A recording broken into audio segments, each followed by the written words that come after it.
Olá, queridos internautas, a paz do Senhor, no ar pela TV CPAD, o seu programa Teologia em Foco.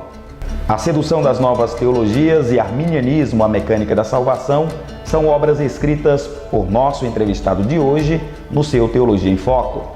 Estamos recebendo o pastor Silas Daniel, editor-chefe do setor de jornalismo da CPAD. Pastor Silas, seja muito bem-vindo. Obrigado, Gilberto. É um prazer estar participando desta edição, deste abençoado programa Teologia em Foco. O foco de nossa entrevista de hoje é idolatria. Vamos ao foco?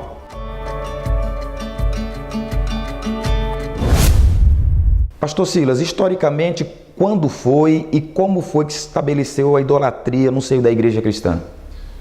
A idolatria ela surge no seio da igreja a partir do quarto século. Ali nós temos o início da coisa, né? Havia acabado a perseguição aos cristãos e começa a ocorrer entre alguns cristãos em algumas regiões um excesso de veneração aos santos e mártires daquele período anterior. Isso começa a crescer, a avançar, e inclusive nós encontramos em alguns pais da igreja, escritores eclesiásticos desse período, uma crítica contundente, forte, a esse excesso de veneração aos santos e mártires, ao ponto de as pessoas venerarem as relíquias dos mártires, ao ponto de as pessoas venerarem os ossos dos mártires. Outras pessoas vão encontrar alguma justificativa para isso. Por exemplo, uma justificativa clássica é lembrar daquele episódio daquele soldado que, ao ser sepultado no mesmo túmulo onde estavam os ossos de Eliseu, ao tocar os ossos de Eliseu, ele é ressuscitado. Então, esse texto é lembrado por defensores desse culto às relíquias dos santos e também a doutrina bíblica do corpo de Cristo. A igreja é o corpo de Cristo, o corpo místico de Cristo, como costumamos dizer na teologia. E o fato de sermos o corpo de Cristo implica que cada um de nós é uma parte desse corpo. Logo, cada um de nós, de alguma forma, detém um pouco da glória desse corpo, vamos dizer assim. De maneira que um santo mártir, um santo homem que morre, ele tem nos seus restos ali mortais um pouco da glória, porque afinal de contas ele é uma parte do corpo de Cristo.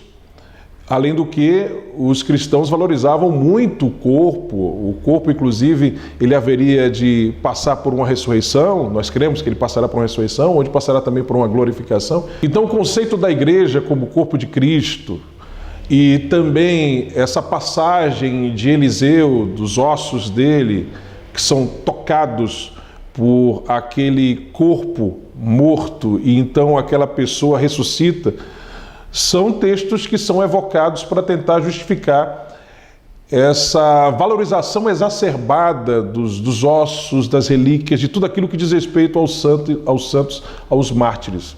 Como eu disse, houve uma crítica contundente quando isso começou a essas práticas, porém isso foi com o tempo sendo suavizado por uma razão muito simples, porque esse tipo de prática acabou atraindo muitos pagãos ao cristianismo. O senhor falou quarto século, então Constantino tem a ver com esse contexto todo de idolatria na igreja cristã? Na verdade, Constantino não tem nada a ver com isso. O que ocorre é, entre os próprios cristãos, logo após o fim da perseguição aos cristãos, alguns dentre o povo cristão começam a venerar, a cultuar, de certa forma, os mártires do passado, aqueles que haviam morrido por amor de Cristo na época da perseguição. E essa veneração, ela vai crescendo. E como eu disse, no começo ela é rebatida pelos pais da igreja, escritores eclesiásticos, mas depois a coisa começa a se assentar, começa a haver uma certa condescendência, tolerância com isso, justamente porque nós temos pagãos que começam a abraçar o cristianismo por causa desse tipo de prática, porque eles são atraídos por essa supersticiosidade, por essa coisa das relíquias dos santos que operam milagres, que trazem curas. E isso acaba atraindo o povo pagão, mais crédulo, acaba sendo levado a isso. E muitos dentro da igreja começam a tolerar isso e começam a tentar encontrar justificativas teológicas para isso. Nessa época também começa a surgir a oração por aqueles que morreram, a oração pelos mortos. Tudo isso começa a surgir nessa época. Agora, o que vai realmente, Edilberto, fazer com que a coisa seja catalisada é quando vem a queda do Império Romano. E aí nós temos a igreja diante dos bárbaros e o desafio de evangelizar os bárbaros e ganhá-los para Cristo. E aí nesse processo de cristianização dos pagãos, mais especificamente dos bárbaros, a igreja também começa a se paganizar um pouco. Há um sincretismo que vai acontecendo. A igreja, ao cristianizar os pagãos, começa a paganizar um pouco o cristianismo. Né?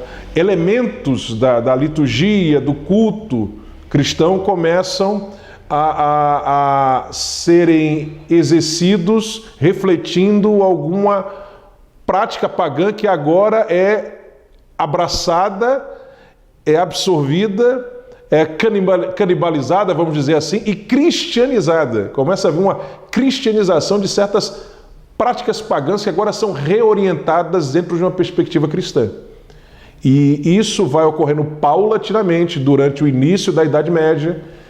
Na Alta Idade Média, principalmente, a coisa é forte. E aí, quando já chega ali no final da Alta Idade Média, início da Baixa Idade Média, já o final da Idade Média, a coisa já está cristalizada, já está consumada. Mas lembremos, isso é pouco falado, que no 8º século, por exemplo, da era cristã, houve embates em torno desse assunto. Muita gente ainda era contra, por exemplo, o uso de imagens para adoração, a veneração de santos, essa coisa toda. Culto a Maria também.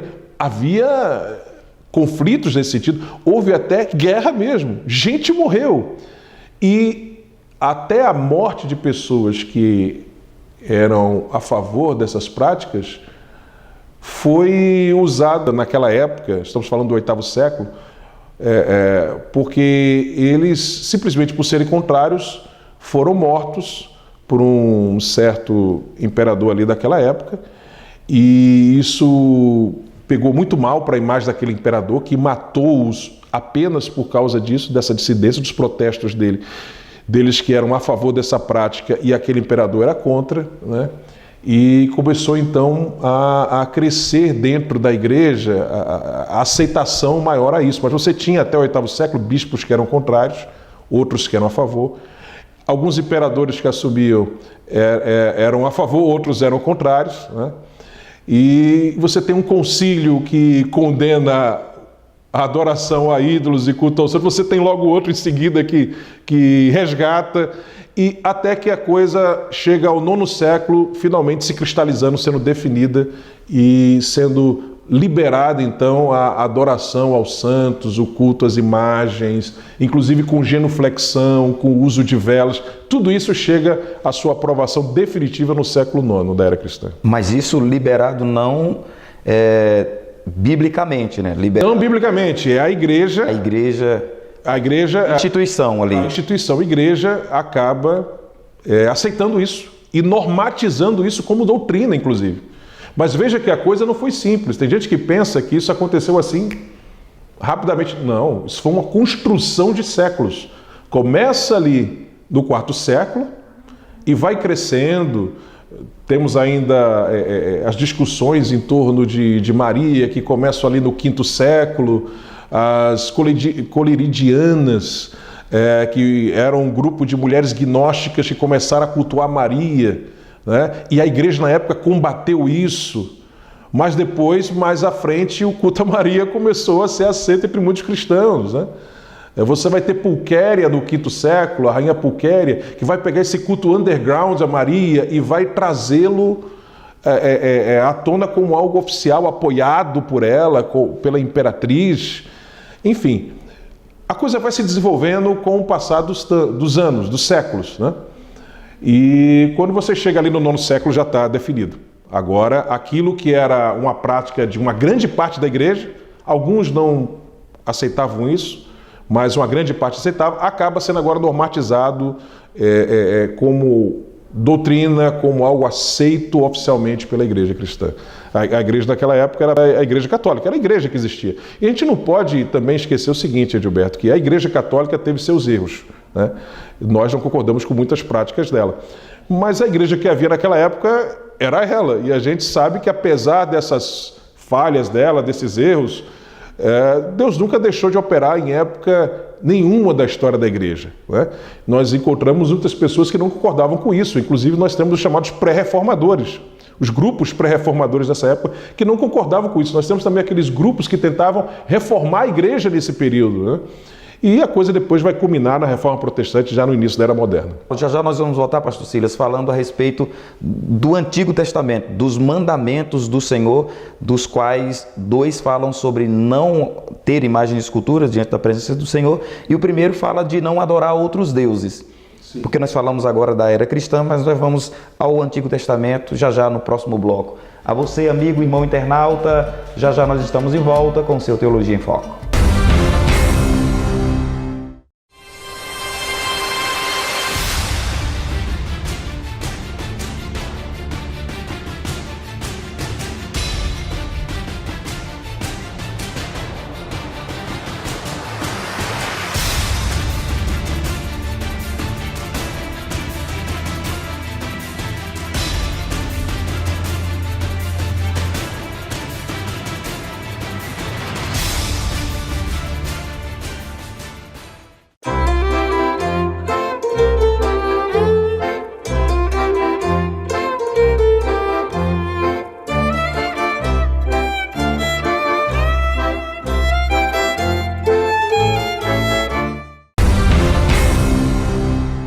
De volta com seu programa Teologia em Foco, entrevistando o pastor Silas Daniel, editor-chefe do setor de jornalismo da CPAD.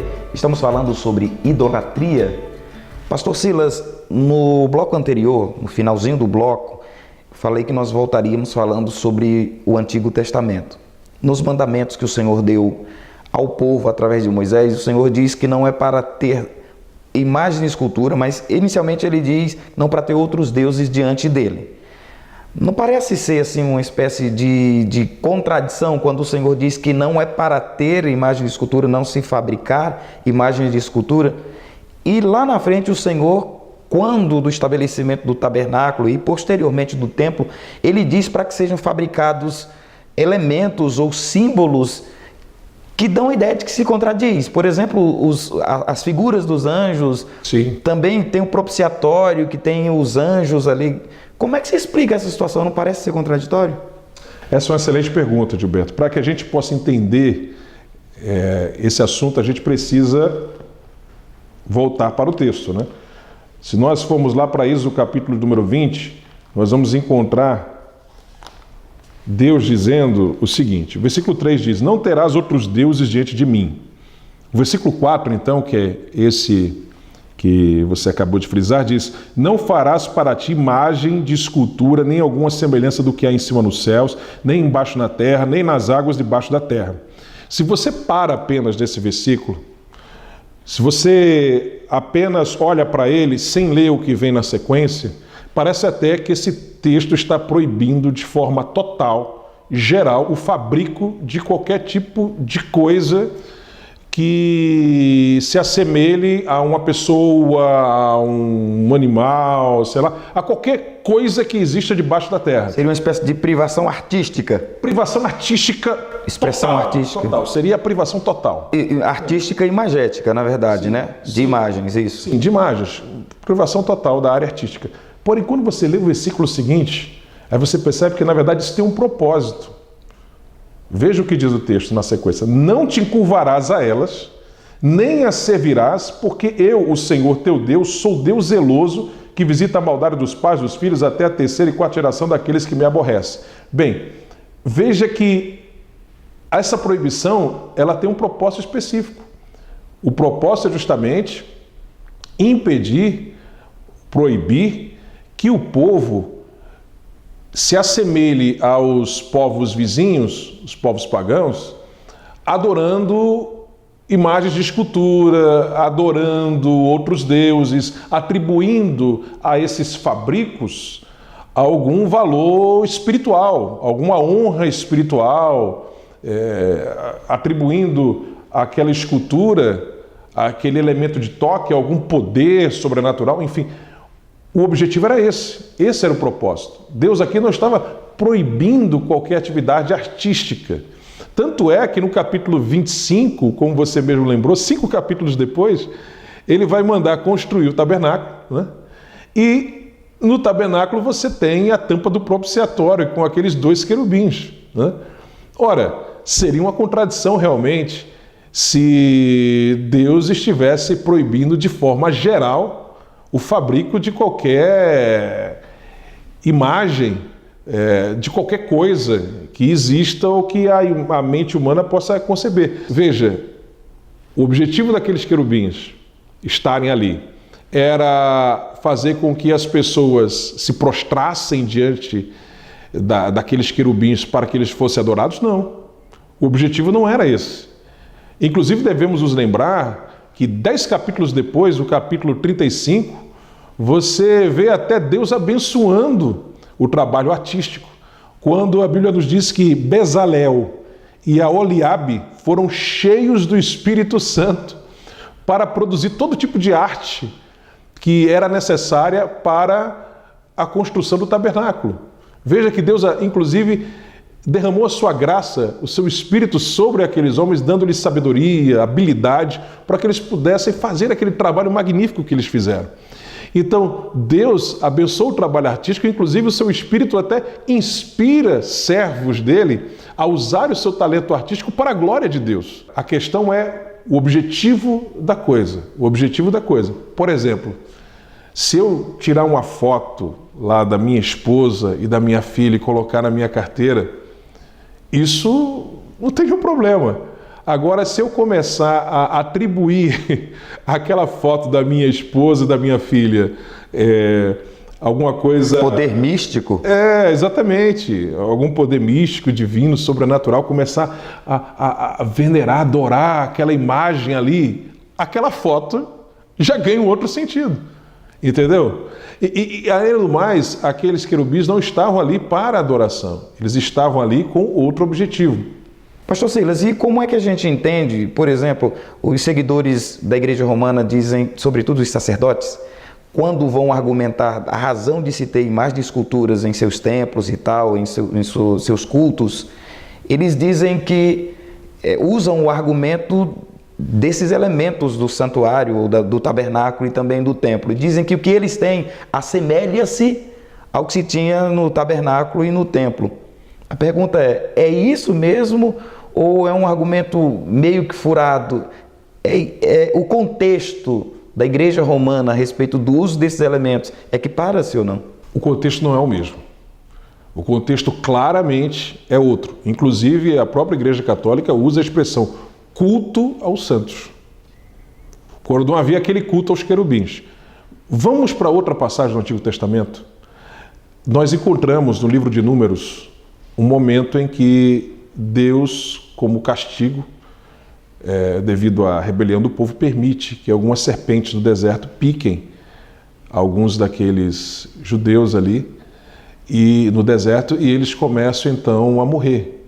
E aí eles reconhecem que aquilo estava acontecendo sob a permissão de Deus, como juízo sobre eles por causa da sua rebelião, por causa dos seus pecados. Então eles se voltam para Moisés e dizem que estão arrependidos e pedem que Moisés interceda diante de Deus por eles. Então Moisés o faz e Deus lhe dá a seguinte orientação: que ele fizesse uma serpente de bronze. Parece também de novo mais uma contradição. Parece, né? Pois bem. Vamos lá.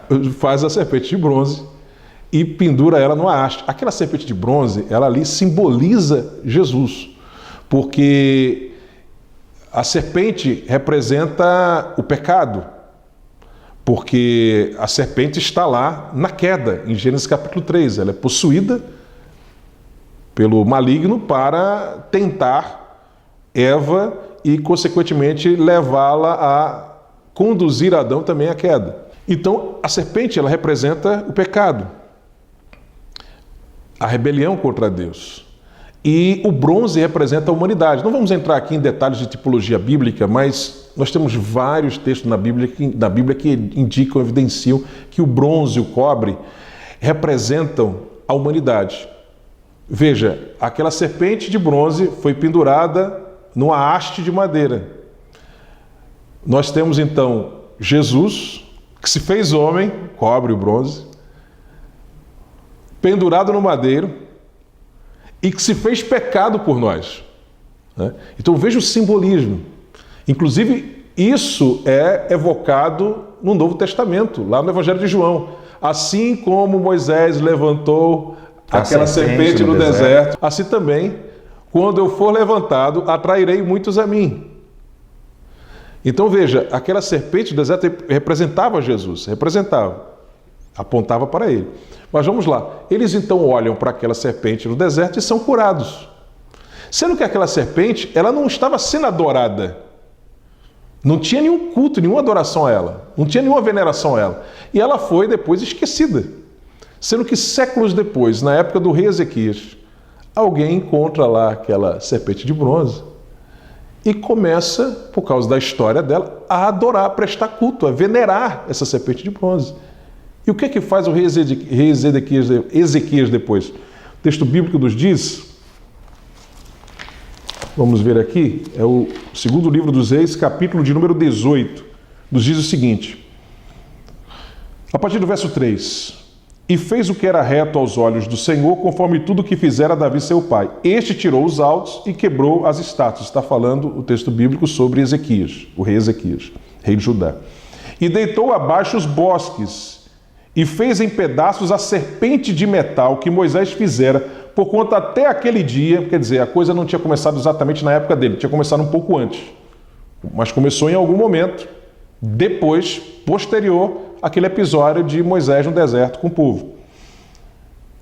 Por conta até aquele dia, os filhos de Israel lhe queimavam incenso e lhe chamavam Neustã. Veja, estavam adorando aquela serpente de bronze. Ou seja, o uso dela, lá em Números, naquele episódio, não era adorativo, não era venerativo, não era de culto. Mas quando a coisa passou a ter o propósito de culto, foi destruído. Percebe? Então, quando a coisa não tem o propósito de culto, é o que nos mostra o texto de Êxodo capítulo 20.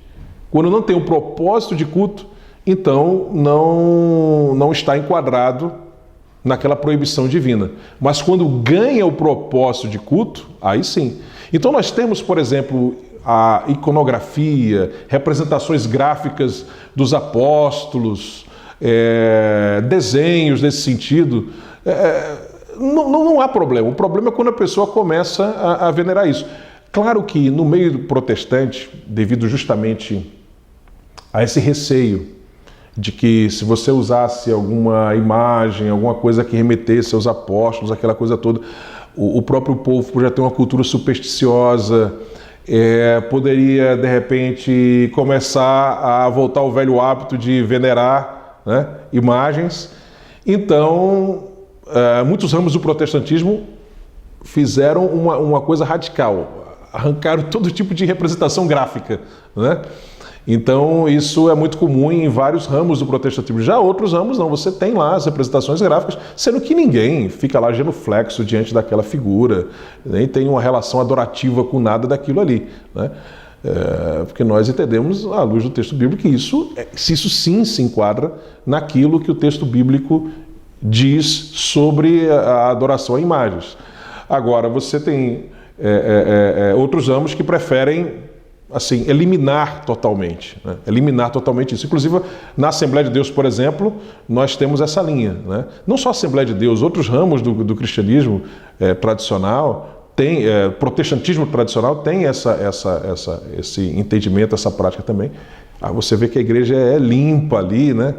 Não tem nenhuma representação gráfica de Cristo, dos apóstolos, de nada, justamente para evitar esse tipo de coisa. Inclusive, é uma curiosidade, eu quando escrevi o livro História da Convenção Geral das Assembleias de Deus no Brasil, eu reproduzi ali sobre uma convenção que ocorreu na década de 30, um debate que houve entre os pioneiros pentecostais, missionários e pastores brasileiros, ali na década de 30, sobre essa questão.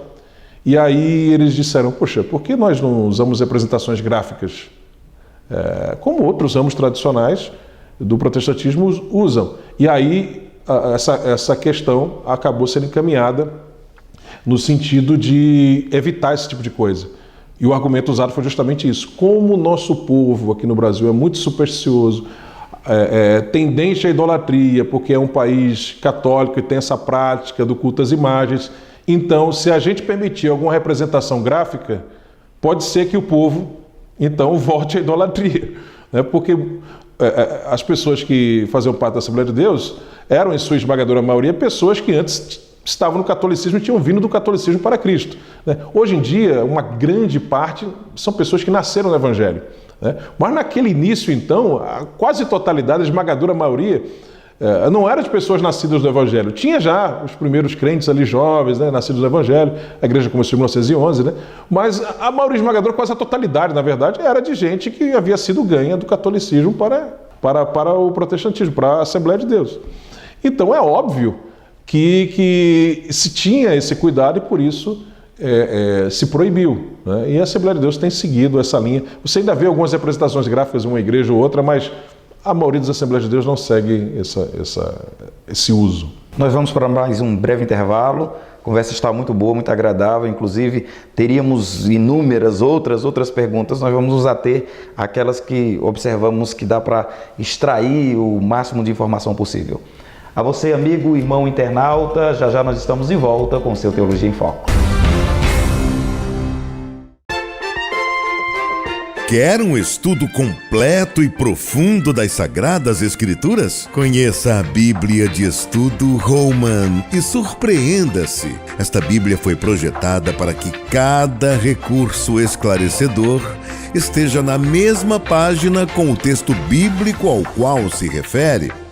Principais recursos: com cerca de 15.000 notas de estudo, estudos de palavras, fotos, linhas do tempo, mapas, inúmeros artigos. Holman, uma Bíblia de estudo que oferece mais do que você espera e exatamente onde você espera. Adquira agora mesmo na livraria mais próxima de você. Mais um produto com a qualidade CPAD. Estamos de volta com o seu Teologia em Foco e eu te pergunto, você tem ídolos? Você adora imagens de escultura? Você é fã de alguém e tem alguém como o seu referencial, inclusive considerando como um ente da divindade? É sobre isso que nós estamos falando aqui neste programa de hoje com o pastor Silas Daniel. Pastor Silas, o senhor citou no bloco anterior, dizendo que se ter imagem de qualquer que seja a manifestação artística, não é exatamente um canal aberto para adoração. O ter não significa nada se não se adora. Mas a questão é, há quem diga que o uso desses ícones ou desses elementos são para veneração e não para adoração. Existem níveis de prostração, de rendição a essas imagens ou a esses ícones de imagem de escultura de idolatria? Como é que se entende? Veneração e adoração, tem distinção? Na verdade, essa distinção entre veneração e adoração é furada, para usar um termo popular. Mas antes de a gente entrar nesse ponto, só deixando claro uma coisa que eu falei que você frisa na pergunta. Quando a gente fala que não tem problema de você ter alguma representação gráfica, contanto que não tem uma relação adorativa, né, de veneração com aquela representação gráfica, estou falando, por exemplo, de casos como você, na sua casa, ter um quadro de um episódio bíblico. A Arca de Noé, muita gente tem. A Arca de Noé, a pesca milagrosa, Daniel na cova dos leões, e Daniel está lá com os leões em volta dele, isso não tem problema nenhum. Representações gráficas que temos nas igrejas, de episódios bíblicos, Isso não tem problema. Até mesmo você ter esculturas ali, imagens, nós não temos essa prática. Na Assembleia de Deus, como eu disse, nós resolvemos não ter essa prática de forma nenhuma.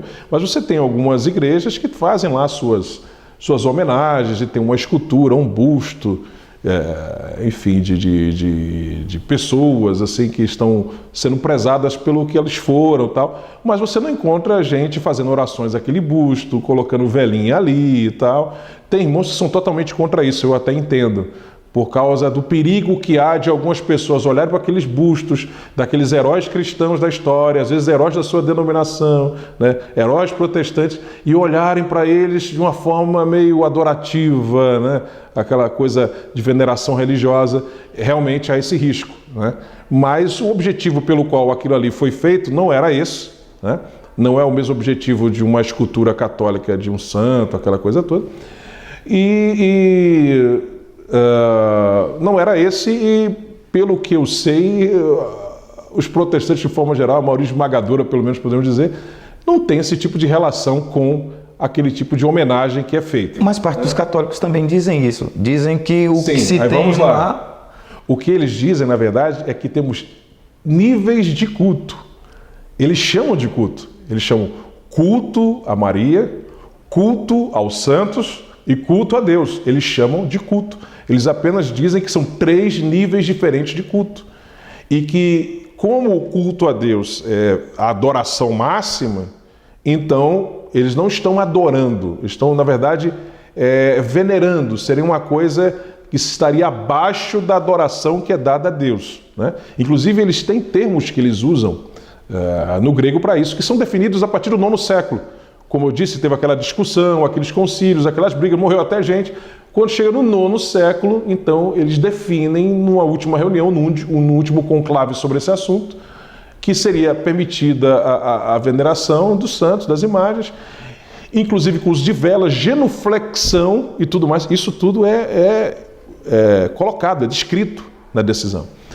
E o que é que eles colocam lá? Eles colocam uma distinção. Eles dizem que existe a latria, adulia e perdulia. A latria é a adoração a Deus.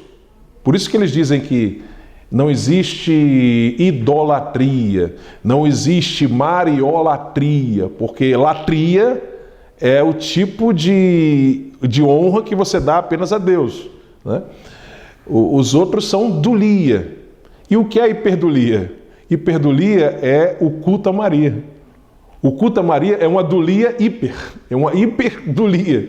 Veja que eles colocam 3 níveis, portanto: dulia, culto aos santos; hiperdulia, culto a Maria; e latria, culto a Deus. Quando, na verdade, o texto bíblico nos deixa claro que Deus é contra você dar glória e louvor a outro que não seja Ele. A gente diz que há idolatria não só quando a pessoa deixa de adorar a Deus para adorar um outro ente. A gente diz que a idolatria também quando a glória de Deus é dividida, quando a adoração é dividida. Por mais que você diga assim, olha, a minha adoração é maior a Deus em relação aos outros é inferior, você de alguma forma está dividindo tanto é que a Bíblia diz, ninguém pode amar a 2 senhores, porque há de amar um e aborrecer o outro. Ninguém pode amar a Deus e a Mamon. Isso é Mateus 6,24, Sermão da Montanha. Mas tem uma coisa interessantíssima nessa passagem, sabe qual é? É que eles usam esse termo para dizer que não são a mesma relação, né? A relação que há no culto a Deus não é a mesma relação que há no culto aos santos, né? Sendo que o termo dulia aparece na Bíblia ao lado do termo latria, sendo usados para se referir ao culto a Deus. Por exemplo, você acabou de citar um texto, Mateus 6,24, quando Jesus disse, vocês não podem servir a Deus e a Mamon. Sabe qual é o termo que aparece lá? Não é latria, é dulia.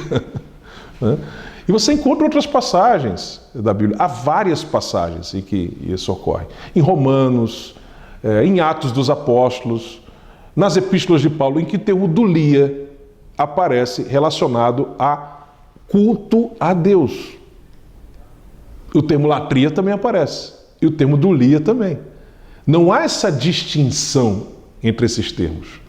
Ok? Aliás, o termo dulia, ele também significa submissão, servidão, submissão, que é algo também que está implícito no termo latria. Né? A gente não vai entrar aqui nesses detalhes aí dos termos, porque isso exigiria, inclusive, mais tempo aqui do programa, e o programa tem um tempo exíguo, curto, né? Mas o que a gente pode dizer, de forma geral, sobre esse assunto é que trata-se de um truque, na verdade, né? Porque essa diferença semântica aí, na verdade, é uma ginástica que eles fazem, dando um nó em pingo d'água para tentar justificar uma relação que não deve haver. Uma coisa é você honrar, respeitar os santos. Outra coisa é você cultuar os santos. Inclusive dirigir pedidos a eles. Dirigir pedidos a eles, orações a eles. Aquilo que Jesus fala aos seus discípulos, que é algo aplicado para todos os servos de Deus, é que se nós nos dirigimos a Deus pedindo alguma coisa, no nome de Jesus, né, Ele vai nos atender. O nome de Jesus significa na autoridade de Jesus, ou seja, em conformidade com Jesus. Claro que você nunca vai pedir a Deus algo que vai contra a vontade dele. Primeira Epístola de João, capítulo 5, versículo 14, diz que ele nos atende tudo aquilo que está dentro da vontade dele. Então, quando você ora em nome de Jesus, não significa só que você está se baseando nos méritos de Cristo para poder se dirigir a Deus pedindo aquela coisa, mas que aquilo que você está pedindo também está em conformidade com Cristo. Né? Como diz Romanos capítulo 8, versículo de número 32, se não me falha a memória. Aquele que nem mesmo ao seu próprio filho poupou, como não nos dará também com ele todas as coisas? Quando você lê esse versículo de primeira, parece que ele está dizendo que qualquer coisa que você pedir a Deus, ele vai te dar. Porque se Deus te deu Jesus, e Jesus é Deus encarnado, então Deus se deu na pessoa bendita de Jesus, porque Jesus era o próprio Deus encarnado. E não existe nada nem ninguém maior do que Jesus. Então como ele não vai me dar as outras coisas se quem fez mais pode fazer menos? Né? É um princípio do direito, quem fez mais pode fazer menos. Sendo que, não só do direito, é um princípio lógico acima de tudo, antes de tudo. Só que veja como o texto diz: aquele que nem mesmo ao seu próprio filho poupou, como não nos dará também com ele todas as coisas? Ou seja, Deus vai dar a você todas as coisas que podem vir com Cristo, coadunados com Cristo, em conformidade com Cristo. Essa questão de dulia, hiperdulia, idolatria, me vem à mente agora uma pergunta relacionada ao que no meio cristão evangélico às vezes acontece. A gente vê que algumas pessoas meio que idolatram determinadas personalidades no contexto, sejam pregadores, celebridades. Cantores. Inclusive utilizam expressões do tipo: fulano é meu ídolo, eu sou fã. Não seria uma espécie também de idolatria, pastor? E como é que a pessoa que recebe este feedback ou esta adoração deve tratar? E a pessoa que se porta ao outro adorando, no nosso contexto cristão evangélico, se é que tanto batemos nessa questão de idolatria, como é que se trata essa questão toda? No meio evangélico, infelizmente, há muita idolatria. Hoje até mais do que antes, porque devido ao poder da mídia, e os evangélicos de forma geral nas últimas décadas começaram a usar mais da mídia, né, para a apresentação do seu conteúdo, e aí aquelas pessoas que se destacam do meio evangélico, elas acabam ganhando uma exposição maior, e todo tipo de exposição maior acaba provocando, de certa forma, também idolatria. Né? Não estou dizendo que você agora vai se expor menos, divulgar menos o seu trabalho, porque isso pode gerar idolatria. Não é isso. O problema não está em você expor ou apresentar o seu trabalho. O problema está, se você, ao fazê-lo, você alimenta, fomenta alguma relação venerativa das pessoas que admiram o teu trabalho com você, né?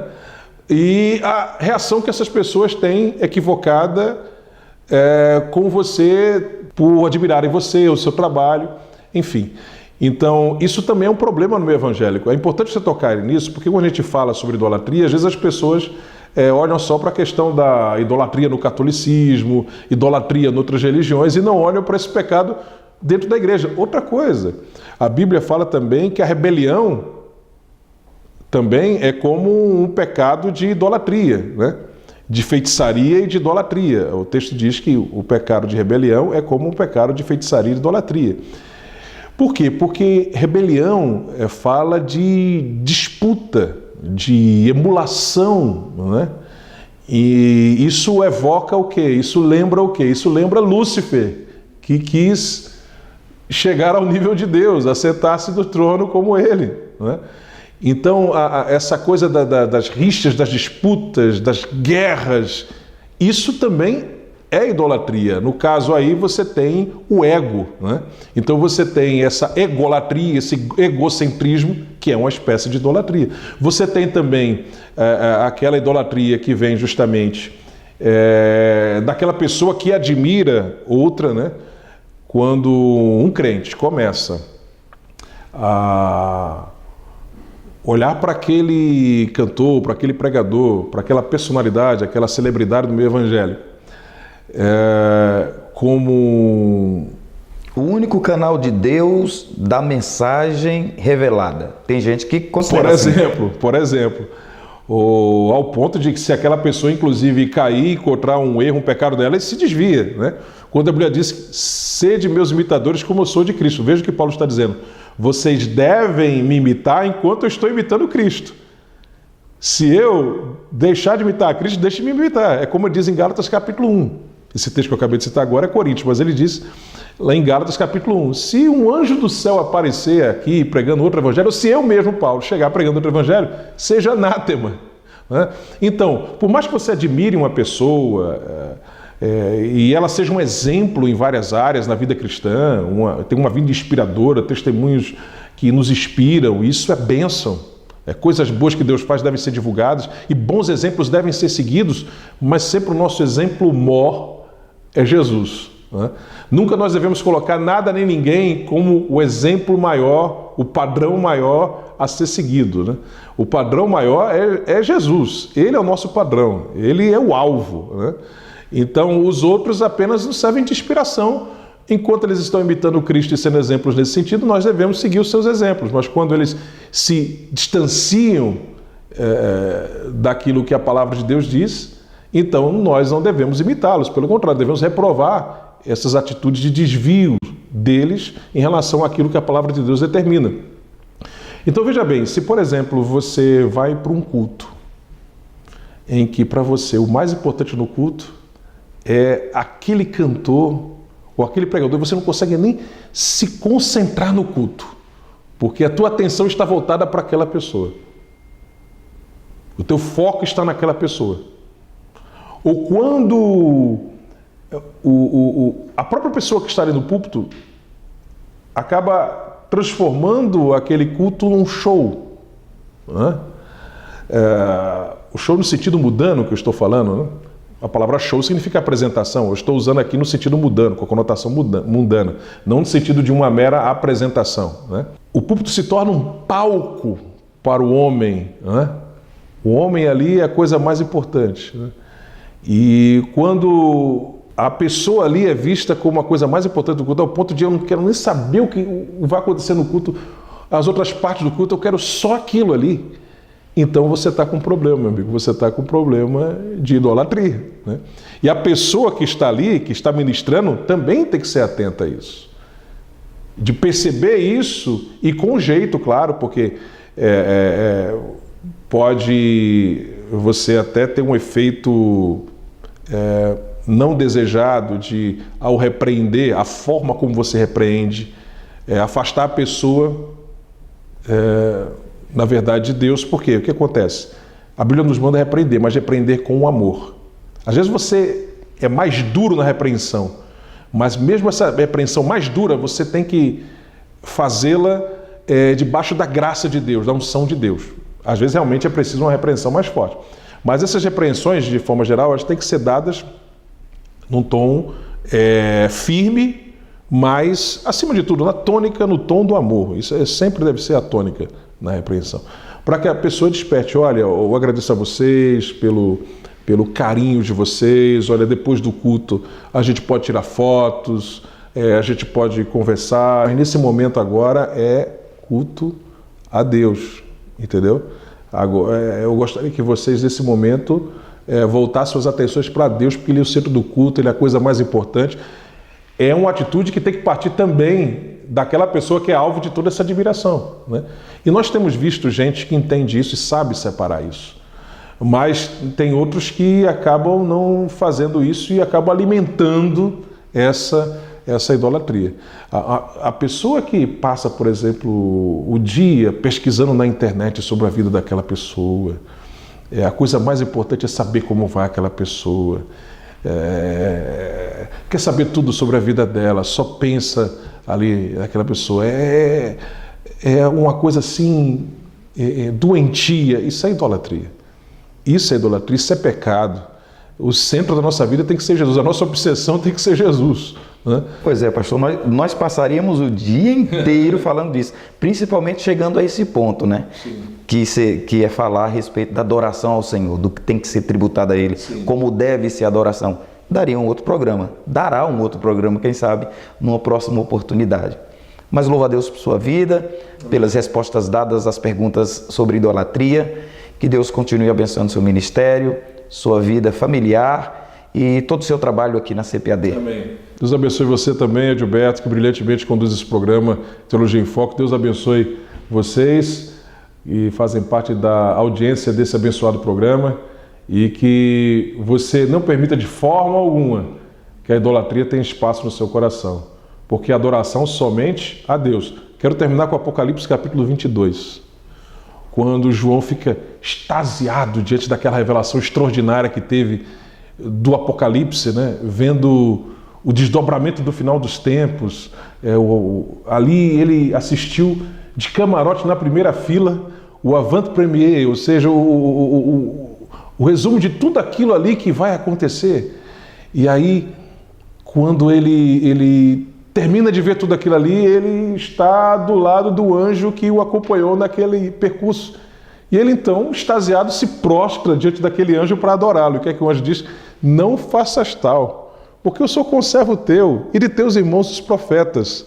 Adora a Deus. Ou seja, não só anjos não devem ser adorados, mas também profetas, apóstolos. Eu sou conservo teu e dos teus irmãos, os profetas. Adora a Deus.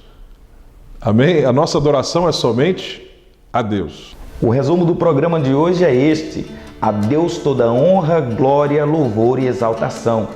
A você que gostou deste conteúdo, curta, compartilhe e comente. Também lembre-se de inscrever-se em nosso canal e assinar as notificações para receber informações de novos conteúdos. Jamais esqueça disso. Deus é todo-poderoso. A Ele e apenas a Ele toda honra, glória, louvor e adoração. A paz do Senhor a todos.